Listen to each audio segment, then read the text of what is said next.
Gisen of nakaginiha ang puwersa sa gobyerno nga mubantay sa kalihukan sa fiesta sa Mandaue City. Nang hinaot ang mga opisyales, magmalinaon ang kalihukan. Ano ang report ni Nico Sereno?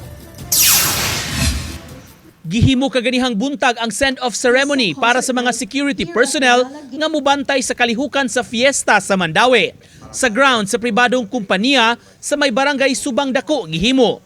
Kapin sa 700 ka mga personnel ang ma-deploy sa Mandaue, gilangkuban sa taga-PNP, AFP, BFP, BJMP, Coast Guard ug PIDEA. Lakip sab ang puwersa gikan sa Dakbayan, CDRRMO, mga taga-barangay, ingon man traffic agency. Dungan sa send-off, gihimo ang pagbindisyon kanila ug pagpanalangin sa hapsay nga kapiestahan. This unified approach ensures that our security operations are organized, responsive, and effective throughout this event. Gipangunayan sa mayor ang pag-inspeksyon sa lugar nga venue sa libreng concert karong gabi.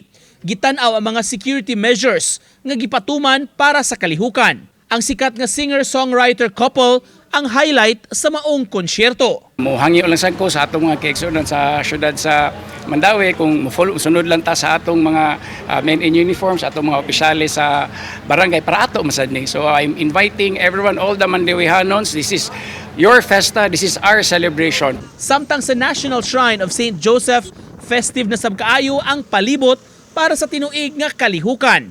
Ugmang adlawa ang fiesta, kundi alas 10 sa buntag, himuon ang Misa Pontifical. Uban ni Godfrey Relien, Nico Sereno, Balitang Bisdak.